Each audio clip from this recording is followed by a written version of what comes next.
What is going on YouTube? Welcome back to the channel. For those of you that are new here, my name is Afzal Hussain. You can find out a bit more about me through the social media links below, or you can check out my website, which is www.afzalhussain.com. If you haven't already, make sure you follow me on Instagram over here and on LinkedIn over here. Now in this video we are going to be talking about the pros and cons of working for an investment bank.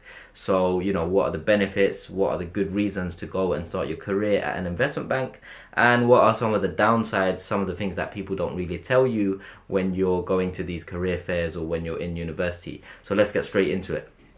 First and foremost, the training that you will receive when you work for an investment bank is second to none. So the work that you do, the training that you receive, will help you develop so many soft skills and hard skills that will set you apart from any or most other careers, especially when you start straight out of university.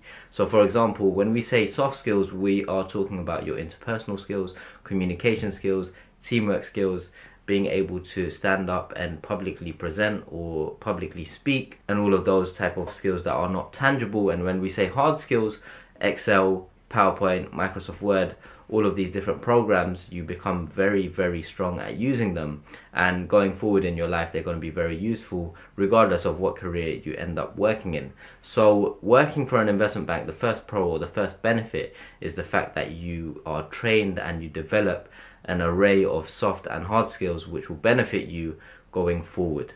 The intangible skills such as people skills, communication skills, the ability to think like an entrepreneur, being able to give good presentations, having good public speaking skills, being able to conversate and build relationships with individuals, they won't only serve you well when you're working in the world of banking and finance, but if you ever decide to leave and go and do entrepreneurship or start a business or work in a different industry, regardless of whether it's law, engineering, medicine, entrepreneurship, all those skills will come into benefit or come into use throughout your career. And having that thorough grounding and developing those skills when you start out after university by joining an investment bank, especially if you join the front office or the client-facing divisions of an investment bank, you will develop these skills thoroughly. And that's why it's very common to see a lot of individuals leave banking and go on to pursue lots of different careers, because those skills literally provide the training ground to allow you to go and succeed in different areas, and they kind of provide that base or that platform to go and do great things. Now that brings me on to the second pro of why it's beneficial or useful to start your career at an investment bank. So when you start at an investment bank, like a bulge bracket investment bank, the Goldman Sachs's, the JP Morgan's, Bank of America's, Morgan Stanley's, Credit Suisse, whatever it might be, these have a lot of weight to their name. So when you are looking to move to a different industry or move to a private equity firm or a hedge fund or a different financial institution, what you have is a strong platform. So because you have entered the world of banking and finance, especially if you join in a very popular or well-known organization, they naturally provide a very good platform for you to move later on in your career. So the second reason is that working in banking and finance provides a very good platform, and not just to go into other banking and financial career roles, but to join other industries. Because when you move into other industries, they know that because you've worked for an investment bank, you have a certain set of skills that set you apart or make you stand out compared to the rest of the competition. The third pro that I want to talk about is the fact that when you join an investment bank, you are literally surrounded by lots of bright, smart individuals. So you're working, if you join a firm like a JP Morgan or a Goldman, you are surrounded by the best in the industry. So whether at the graduate level, wherever you enter, you're going to be surrounded by employees who are the best at what they do, or they come from elite academic institutions and they just really bright and switched on. Naturally, when you're around a lot of bright, hardworking, motivated individuals, you tend to kind of develop that way as well. So it's good for your personal development and your learning about the work that you're doing. And last but not least, the obvious pro or benefit of working in the world of banking and finance is the pay and the bonuses.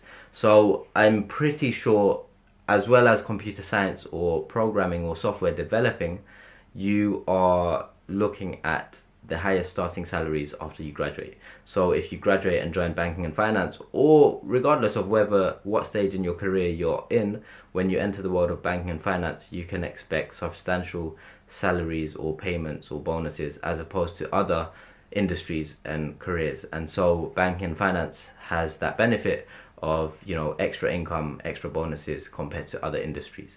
Now let's talk about some of the disadvantages for working in the world of banking and finance. The first of which is the obvious one, the long working hours. When you work in an investment bank, the front office, the back office, they all tend to have different working hours, but in general, wherever you are in the investment bank, you're not going to be doing a 9 to 5. If we take the extreme end in the front office, where you're working anywhere between 12 to 16 hours a day, sometimes more depending on how busy it is, you are, you know, working a lot of hours, and naturally when you're working more hours, your per hour pay decreases. So there was a study or a research piece a while ago where it said, you know, the average investment banker makes hourly the same as someone who works at McDonald's. It depends. If you're working 60 to 80 hours a week or 80 to 100 hours a week, that diminishes the hourly pay that you receive. Your annual salary might be very large, but if you're working extremely long hours, is it really worth it? So that's something to consider. That's one of the main or largest negatives to working in the world of banking and finance. In addition to that, when you're working long hours, naturally that impacts your sleep. And when you're sleep deprived for too long, that can impact your health. So there are health implications to working in banking and finance. And this is usually in the corporate finance or the investment banking division, where the hours tend to be the longest. Naturally, when you're working in the front office, there tends to be an expectation for analysts, for the most part, that you are available 24/7. So people will be shooting you emails on the weekend, expecting you to turn around pitch books, presentation decks over the weekend or overnight. And so there's that expectation. That can mean you can have no control over your social life. So if you are expected to be available 24/7, you can't really plan ahead, because you can't say, yep, I'm going to this birthday event on this date at this evening, and then a managing director requests for a presentation deck or some work. You need to prioritize that over your friend's birthday party. So there's a lack of control over your personal schedule.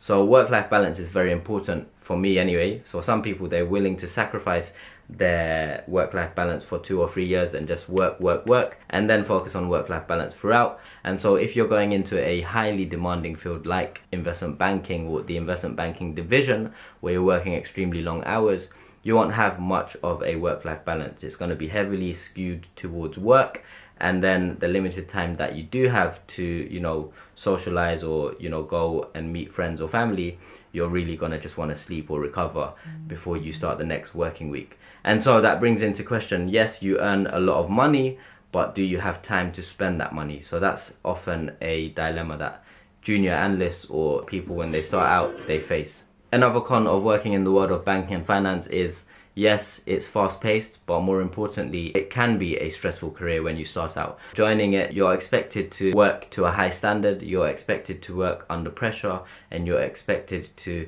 learn very fast. All of these things combined can prove to start a stressful career for any new graduate who enters the industry. So that's something to be aware of. As a result of the stressful environment and the pressure that you are expected to work under over the first 1 or 2 or 3 and more years, it causes a lot of aging. So you see a lot of people come into the industry 5-6 years later, they've aged like mad, they've got grey hairs. And this is not everyone, but for those people that go all in, it can be so stressful that it ages you very quickly. So that's something to be aware of as well. Now, the final con or negative for working in the world of banking and finance is that you are very, very easily replaceable. So don't forget, end of the day, the investment bank or the bank that you work for has thousands of employees. You're just one person. And behind you, there are hundreds of thousands of analysts or graduates or students who are willing to apply and take your job at any moment. And so if you're not performing well, or if your team or business unit isn't making much money for the bank, they can just wipe you out, delete you from the system. You're just a statistic in their system, and so they can wipe you out at any point in time, and that's a big risk to you and your career. So at any moment, the bank can hire and fire people as it likes, and so you're very, very replaceable. Whereas if you're one individual in a small startup, you are a larger presence in that company, you have more responsibility, and it might be harder for them to fire you. Those are some of the pros and cons of working or starting your career in banking and finance. Hopefully that's been insightful for you. If it has, It would mean a lot to me if you can give this video a thumbs up, and if you haven't already, do subscribe to the channel. If you are subscribed, make sure you turn on the bell wherever it is, turn on post notifications, so whenever I release a video, you can be notified. Thank you for taking the time to watch this video. I will catch you in the next one. Peace!